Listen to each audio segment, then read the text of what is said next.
नमस्कार और स्वागत है। आज हम ईस्ट इंडिया कंपनी की एक बहुत ही शातिर चाल को समझने जा रहे हैं। सहायक संधि या सब्सिडरी अलायंस। नाम से तो लगता है कि ये कोई दोस्ती का समझौता है, पर असल में जैसा कि हम देखेंगे यह एक मकड़ जाल था। आज हम यही समझने की कोशिश करेंगे कि ये नीति आखिर थी क्या, ये काम कैसे करती थी और कैसे लॉर्ड वेलेस्ली ने इसका इस्तेमाल किया। तो चलिए इस कहानी की परतों को खोलते हैं। तो ये सहायक संधि आखिर थी क्या? सरल शब्दों में अगर इसे देखें तो ये ब्रिटिश ईस्ट इंडिया कंपनी और भारतीय शासकों के बीच एक समझौता था। कागज पर कंपनी वादा करती थी कि वो भारतीय शासक और उसके राज्य को हर दुश्मन से बचाएगी। बाहरी भी और भीतरी भी। हाँ, दोनों तरह के।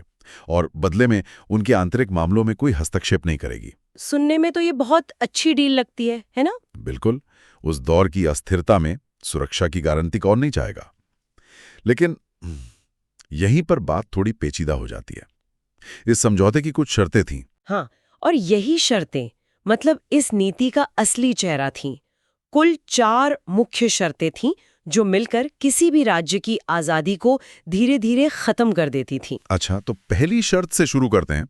सुरक्षा के बदले कंपनी क्या मांग रही थी? पहली शर्त ये थी कि आपकी सुरक्षा के लिए ब्रिटिश सेना की एक टुकड़ी आपके ही राज्य में तैनात रहेगी। ठीक है, ये तो समझ आता है। लेकिन उस सेना के रखरखाव का सारा खर्च, मतलब सैनिकों का वेतन, उनके हथियार, सब कुछ वो भारतीय शासक को ही उठाना होगा। अपने ही राज्य में अपनी सुरक्षा के लिए दूसरों की सेना का खर्च उठाओ।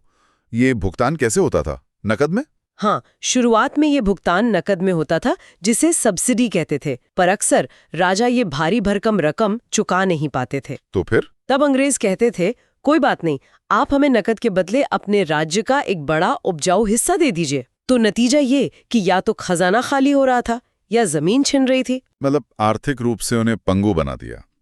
लेकिन असली कंट्रोल तो सिर्फ पैसों से नहीं आया होगा ना? आपने बिल्कुल सही पकड़ा। यहीं से दूसरी शर्त आती है। शासक के दरबार में एक ब्रिटिश रेजिडेंट हमेशा मौजूद रहेगा।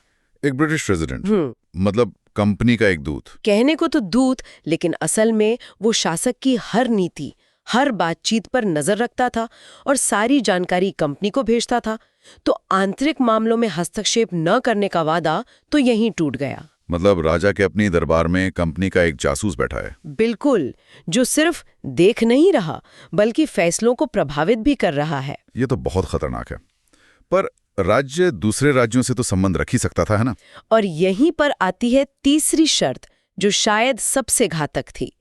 इस संधि के तहत राज्य के सभी विदेशी मामले, मतलब दूसरे भारतीय राजाओं या किसी दूसरी यूरोपीय कंपनी से संबंध, वो सब अब अंग्रेज देखेंगे? हाँ, वो सब अब ब्रिटिश ईस्ट इंडिया कंपनी ही कंट्रोल करेगी। शासक कंपनी की इजाजत के बिना किसी से कोई समझौता कर ही नहीं सकता था। एक मिनट, इसका मतलब तो ये हुआ कि उन्होंने भारतीय राज्यों के बीच की सारी बातचीत ही बंद करवा दी। बिल्कुल, एक तरह का पॉलिटिकल क्वारंटीन बना दिया। सिंधिया होलकर से सीधे बात नहीं कर सकते, निजाम मैसूर से गठबंधन नहीं कर सकता। उन्होंने भारतीय कूटनीति का जो नेटवर्क था उसे हमेशा के लिए तोड़ दिया। तो सेना उनकी नहीं, विदेशी मामले उनके हाथ में नहीं, और दरबार में एक जासूस बैठा है। ये तो एक तरह से अपने ही खर्च पर अपनी स्वतंत्रता खोने जैसा था। हाँ, अंग्रेजों के लिए तो ये फायदे का ही सौदा था। उन्हें भारतीय शासकों के पैसे पर एक बहुत बड़ी सेना मिल गई। और वो सेना अब सिर्फ एक जगह नहीं बल्कि पूरे भारत में फैली हुई थी। सही बात है।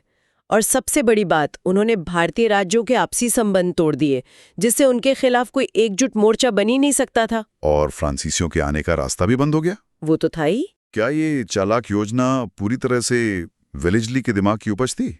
यहाँ एक दिलचस्प बात है। इस नीति का जो मूल विचार है वो वेलेस्ली का नहीं था।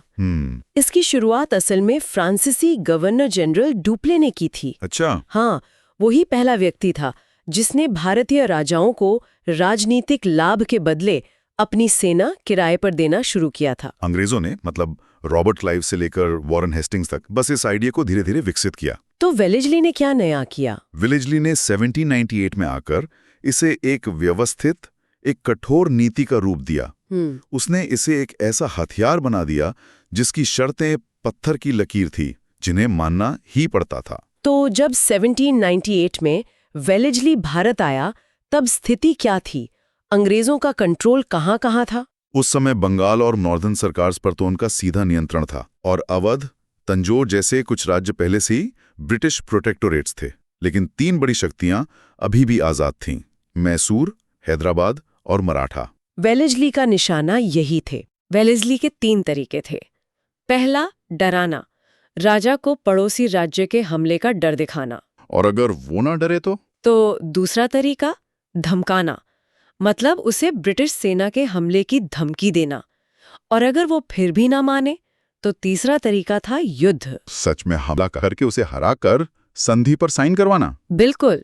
चलिए देखते हैं कि ये एक-एक करके राज्यों पर कैसे लागू हुआ। सबसे पहले कौन फंसा?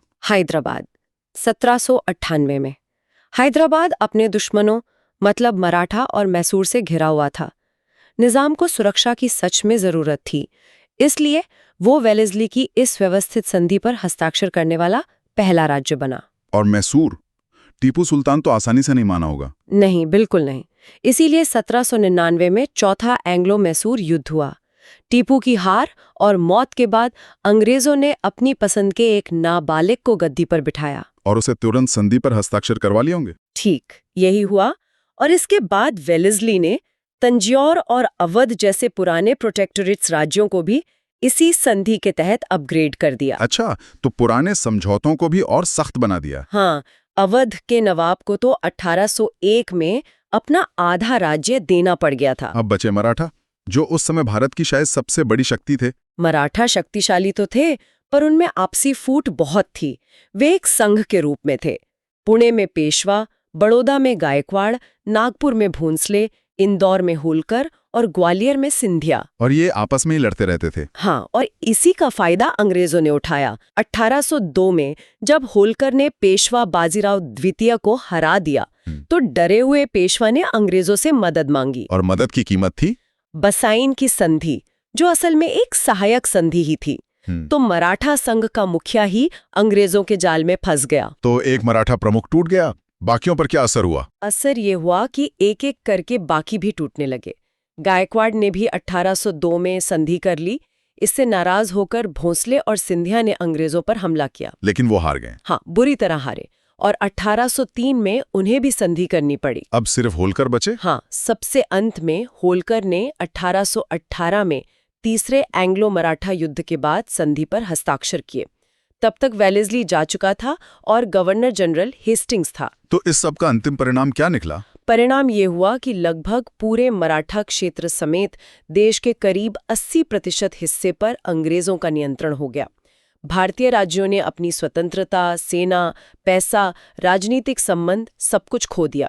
वे अंदर से पूरी तरह खोखले हो गए। इतिहासकार कहते हैं कि वेलेस्ली ने भारत की पूरी विजय की नींव तैयार की थी। हाँ, जिस पर अंतिम इमारत डलहौजी ने बनाई। तो हमने देखा कि कैसे एक सहायक संधि असल में पराधीनता का एक दस्तावेज थी। हाँ, जिसने बड़ी ही चतुराई से भारतीय राज्यों को ब्रिटिश साम्राज्य का हिस्सा बना लिया। बिल्कुल। और यहाँ सोचने वाली बात यह है कि ये नीति सिर्फ अंग्रेजों की चालाकी की वजह से सफल नहीं हुई। ये इसलिए सफल हुई क्योंकि उन्होंने भारतीय शासकों के बीच मौजूद आपसी डर और फूट का फायदा उठाया। ये एक बहुत महत्वपूर्ण पॉइंट है।